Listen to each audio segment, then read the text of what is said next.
Thank you, Kate. Okay, so the AV team just anticipated my needs. Thank you. So we started this project. I mean, this was like something in my brain probably, I don't know, like 3 years ago. But one of the core strategies for the Moving Maine Network is to amplify stories of lived experience. And so we started talking about, okay, how do we want to do that? What's the way that we get the stories? There's so much power in people telling their own story and being heard by decision makers directly. So we were playing around with different ways of doing it. And we decided we're going to make it just as easy as possible for people to share their story. And then we're just going to give ourselves time. So we actually don't even have an end date for when we're stopping. I think we won't. We'll just keep collecting stories. But we also, in my legislative work, in 2023 and spring of 24, I felt like people weren't getting the scale and the dimensions of this issue. And actually, part of why I'm so excited to have Anna here to talk about non-drivers, it was like, it just had this sense of people in decision-making roles, both appointed and elected, that it was like, they thought it was just a kind of a small number of people.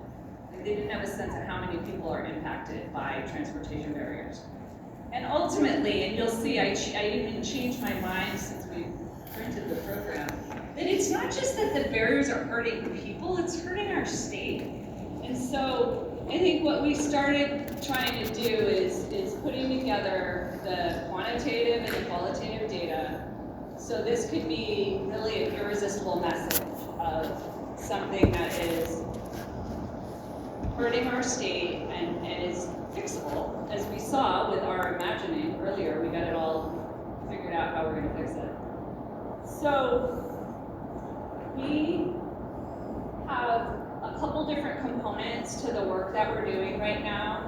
And we decided to extend our timeline because we had really a couple opportunities come up. Many of you may have actually learned about the Moving Maine Network through the virtual forums that we partnered on to do a few weeks ago. That was this huge opportunity to build partnerships and to bring voices in from all across the state. We are putting together a video of that, and it'll be part of our report as well. We also are currently, there's a survey underway to do a statewide survey using what's known as the Transportation Security Index. And so for folks who worked in food security work, it's very similar to that index, which I think was a game changer for galvanizing solutions around hunger. It's a 16-question tool that gets beyond, like, do you have a car, into how is lack of transportation access affecting your life? How is it affecting how you feel about your life? And how is it affecting your health? So that survey is underway. We'll have results that are going to be what's called statistically significant, which is a really important word for researchers, right? Like, did you cherry pick the data, or is this actually representative of Maine?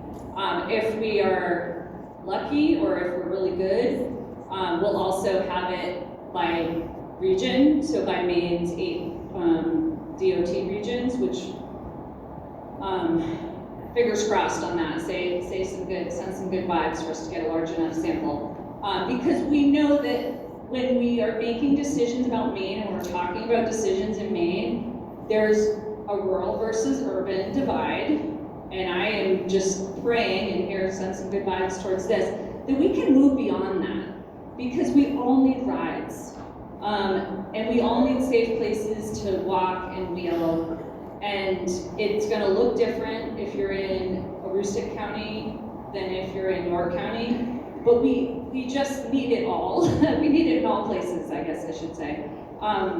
And so I'm not interested in us continuing to be in this little like chasing our tail routine where it's like, oh, we can't have transit? You must be talking about Southern Maine. We can't have transit in rural Maine. Well, we're gonna have Lisa Smith from Aroostook County talking with us later about the Aroostook Regional Transportation System and the version of transit that we have in Aroostook County. So, getting worked up here. So, what I wanted to do is talk a bit about the stories we've collected so far and through the listening sessions and the initial themes analysis that we've been doing.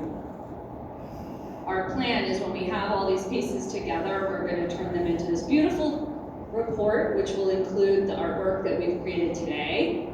Probably some of your ideas will be featured that if you, I guess maybe we should get everybody to sign off on an agreement to let us use your artwork.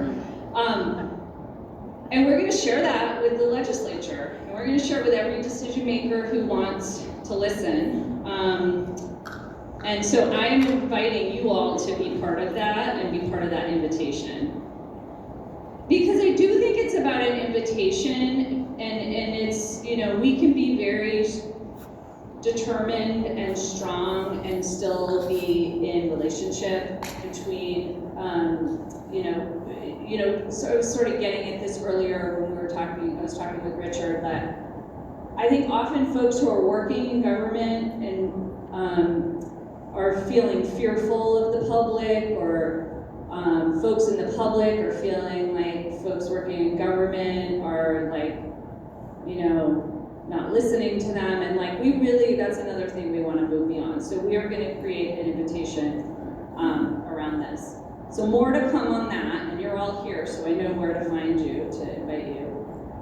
So I want to share a little bit of the data that we have. This is not the Transportation Security Index data, but this is kind of a snapshot of what do we know about people who are not driving, or people who lack access. And so the US Census gives us data on households without a vehicle. And so we know that that's, the most recent data estimates that 6% of all Maine households, and they are spread all over the state, so it is not just in cities or villages, it's all over the place. And that accounts for about 35,000 households. So let that sink in for a second. We have 35,000 households in Maine that don't have a vehicle. Maybe your household is one of them. I mean, sometimes it means you live on the peninsula in Portland and you are living the dream and you can walk everywhere you need to go. But in general, that's not what it means. It means we need public and community transportation to get these folks around. And so we know that folks with lower incomes are disproportionately represented. So when we look at renter households, it goes up to 16%. Older adult households are also disproportionately represented. Immigrant households, BIPOC households. So not a surprise, but it is interesting to see the data. And we also know that vehicle costs have been going up. And so this is an average from AAA for 2024 that the average cost of vehicle ownership is just north of $12,000 a year. So it's a little over $1,000 a month. That just takes a huge bite out of household income, no matter what your income is.